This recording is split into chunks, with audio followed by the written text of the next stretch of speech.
Hi guys, my name is Joe Valdez. We showed you how to butcher some chicken earlier. Now I'm going to teach you how to make this roasted chicken. I'm going to really create an emphasis on this crispy skin. I know a lot of you have asked for it. So we started with the dry brine, some salt, some sugar, some leftover vegetable scraps I've got going on here. I'm going to show you how to do this in a cast iron as well as finishing in the oven. All right, so let's get started. All right, so I've got my chicken here. It's dried out. It's been a good time in that fridge after I washed it and cut it up. Now, remember, I did salt and sugar on this chicken as part of the dry brine, okay? So now no more salt. I'm only gonna pepper. That skin and that flesh of that chicken absorbed a lot of that salt, okay?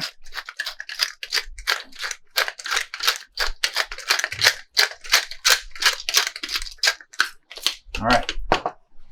And so I've got my cast iron. It's kind of smoking away. It's down on a medium. I'm gonna shut it down one more time, okay?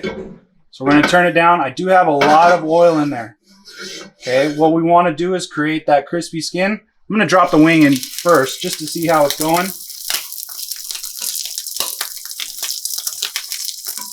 Now, if I do this correctly, I think I can fit all of them in.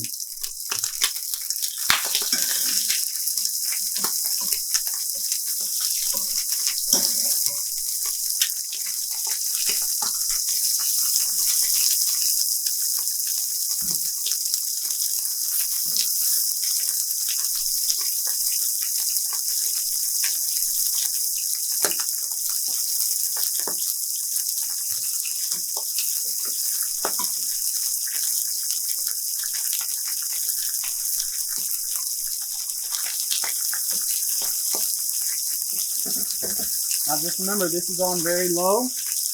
Okay, in about a minute or two, I'm going to crank it back up, but I'm going to make sure that this thing has enough oil. And after we sear this, a really, really nice hard sear, I'm going to take the chicken out. We're going to let it rest for a minute. I'm going to add all of these scraps from the aromatics into the pan. We're going to deglaze, move it all into a sheet pan, and bake it off. All right?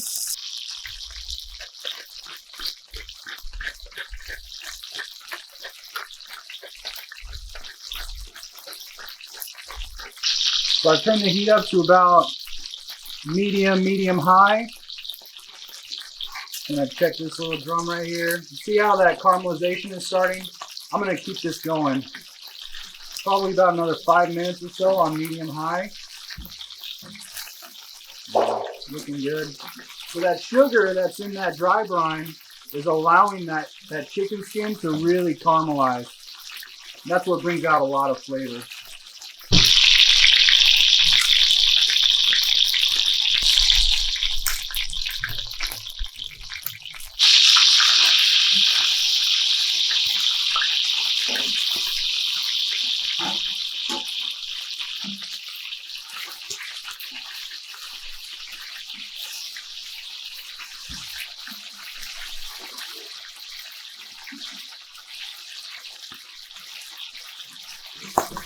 All right, guys, so we've got about 15 minutes here on the stovetop. Nice sear on the skin side. Like I said, I'm just going to take this chicken out for a moment. Part of this dry brine, I'm going to get in here, and essentially, I'm just going to clean the pan with it.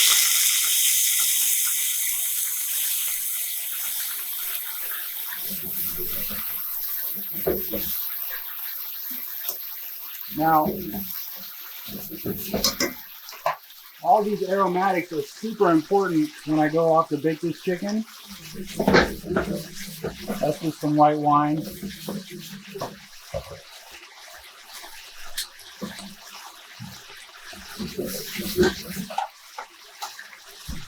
And essentially what I'm going to do is I'm just going to get this into the pan, lay the chicken over on top of it, and start baking this.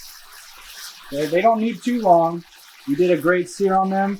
They only need about, I would say, 15 minutes. Okay?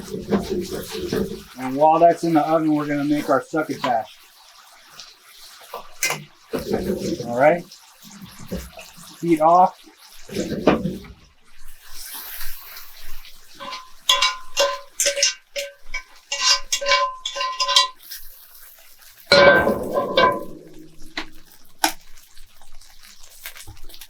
Okay. Chicken on top.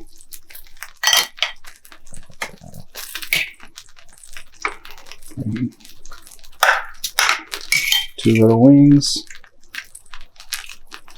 All right, and I've got my oven at 400. I'm just gonna leave those in there about 15 minutes, like I said. Now, going back to cast iron. This thing is already pretty clean. Okay, I'm just gonna hit with a little bit more water. Saw that wine that I put on really cooled it off. And there's really nothing stuck on there. So with just a little bit of paper towel, carefully get some of that water off.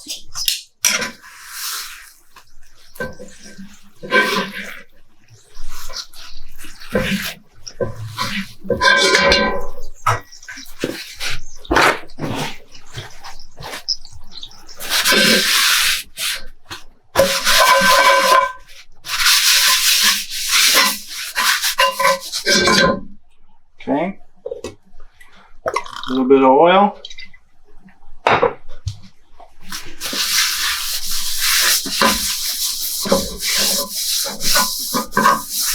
And she is ready for the next time. So my succotash isn't going to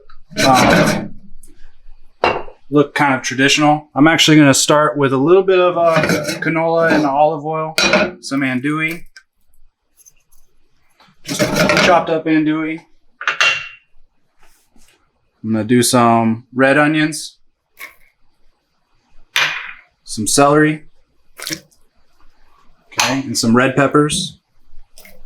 I have some canned corn that I just dry roasted in the oven. You can use canned corn, frozen corn, whatever the case may be.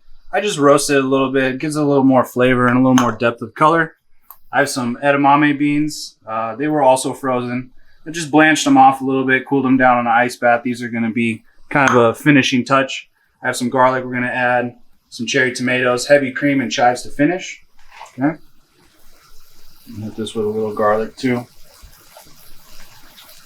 Some season. Some salt. Some pepper.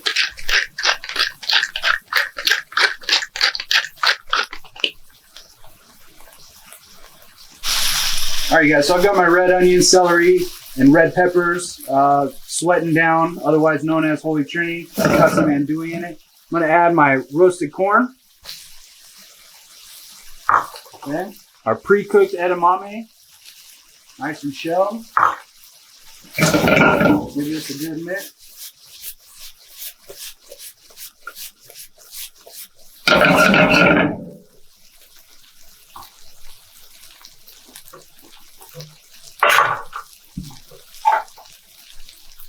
We've got about 8 minutes left on our chicken too. So I'm doing both of these at the same time.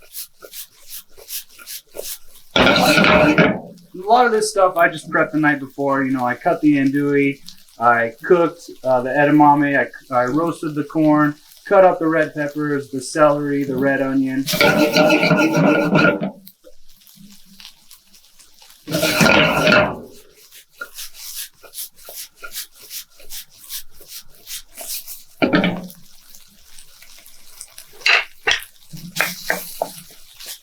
Nice and colorful.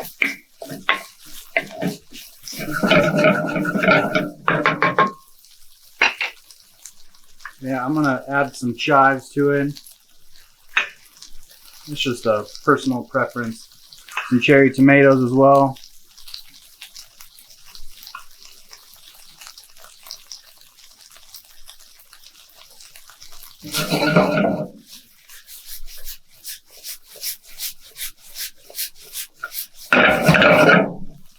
All right, and we're gonna finish with some heavy cream.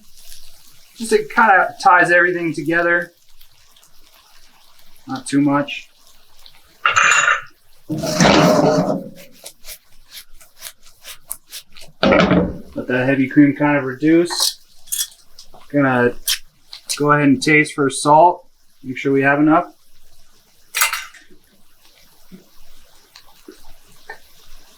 I'm gonna add just a touch more salt. And that's it. There's our succotash. Oh, that's delicious. I'm gonna go ahead and yank it out of the oven. All right. Because of that nice hard sear, cooked all the way through. Got our little wings there. All right, so we're gonna go move on to plating.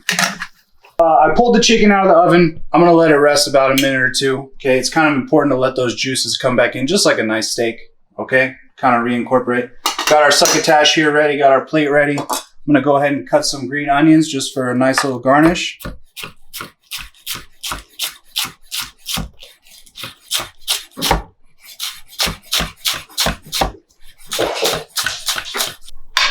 We'll start with our succotash right here on the bottom.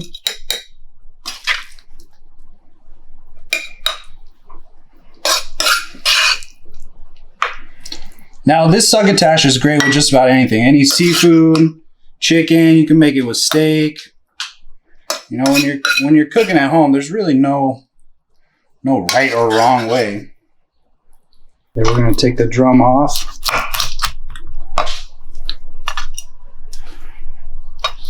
We're gonna slice through this breast just one time. Same with this side. Look at that, nice and juicy, still glistening. That's the importance of that dry brine. Okay, we're gonna serve a thigh right there, part of the breast right there, and this one we'll do a drum. And the other piece. Okay, look at that. We could probably make 2 more plates. Okay, gonna finish with some nice green onions. All right, and there's a crispy skin chicken with andouille succotash. Hope you guys give it a try and enjoy.